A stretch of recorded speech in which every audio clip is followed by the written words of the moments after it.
Free agency seems to be at the pinnacle already, and it's just beginning.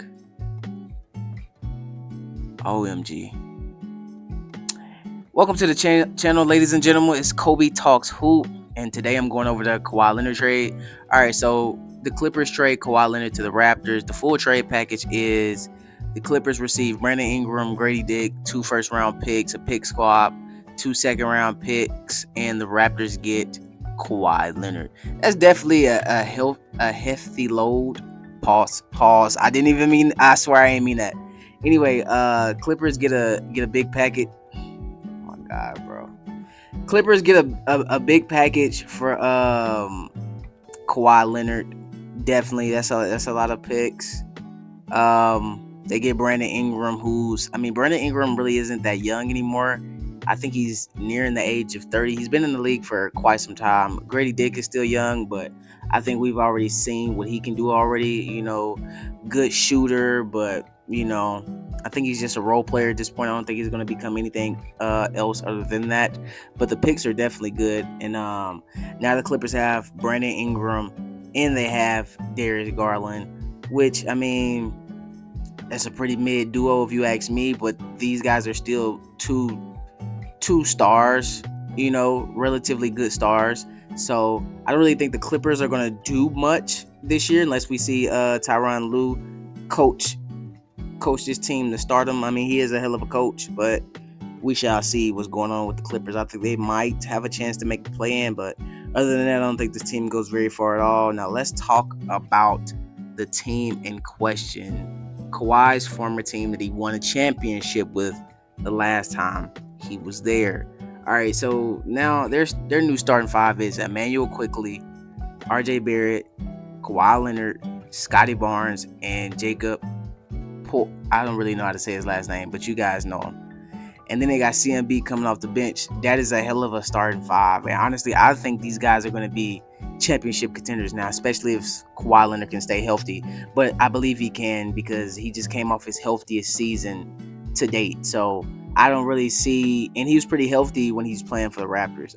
That was 7 years ago, but still, I don't know. Maybe their medical staff is like really good. I'm not sure. But so now you got Kawhi at the 1. We know what Kawhi can do. He can average 30 if he wants to.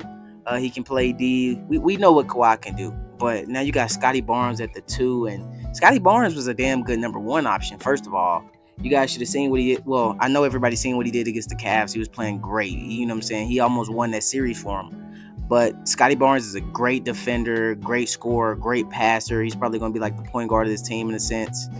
I don't know if I already mentioned great defender. I probably did, but that's just how much of an elite defensive player he is. Like he could have got defensive player of the year. Like he's that damn good. Can guard 1 through 5 pretty much. RJ Barrett, number 3 option. He's a pretty good number. He was a good number 2 option, but obviously not the type to lead you to a championship. But he's definitely going to be a good number 3, good scoring guard. You got Emmanuel Quickley at the number 1. He can play some defense. He can score a bit. You got Jacob at the center position, who has, from what I've heard, regressed a bit, but he can do what a center can do. He grabs boards, can put back. He plays a bit of good defense, but like I said, I've heard he's regressed. You got CMB. He's going to be a sophomore now. From what I've heard of him, he was a great rookie, had great defense, definitely played very good against the Cavs in that first round. That was a bit of a coming out party for him, I say. But like I said, I think this trade definitely makes the Raptors contenders. I think this puts them at maybe top 3 in the West. Obviously, my number 1 is probably the New York Knicks, then maybe the Raptors and the Pistons. I don't know if the Pistons are still going to be good. They're having complications with signing back Jalen Duren. They traded Isaiah Stewart. They're having problems signing other people, but I don't know. I feel like they'll be right back in the fold next year. The Pacers are coming back. That's actually probably my number 2 team in the East. Probably first Knicks, then second Pacers, then maybe third I would probably say the Raptors. And for all we know, in this new age of parity, the Raptors could be your next champions once again. But obviously we have to see. The East is becoming beast once again. Like the East is looking very prominent, is looking very good.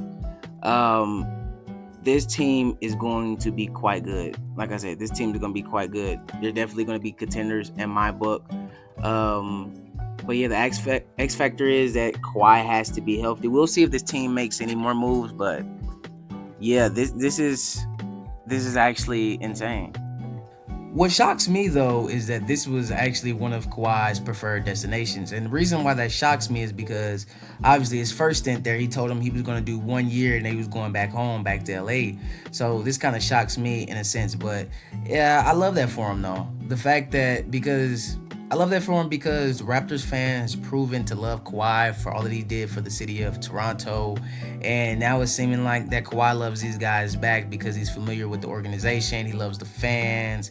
You know, they treat him like royalty down there, and as they should. So I'm just excited that he gets to go back to Toronto, to this beautiful team, to that beautiful city, to just try to win another ring and retire there. I hope he actually retires there because they're going to build this man a statue.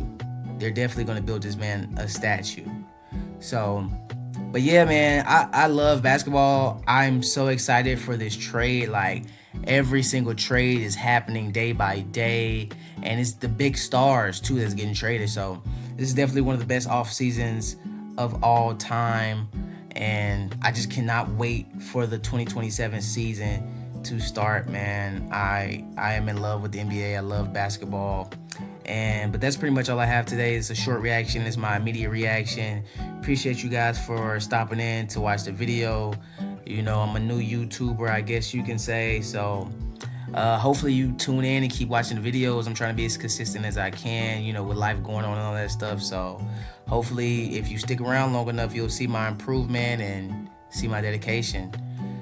But anyway, thank you for stopping by. I appreciate you guys. This is Kobe Talks Hoops. Have a lovely day.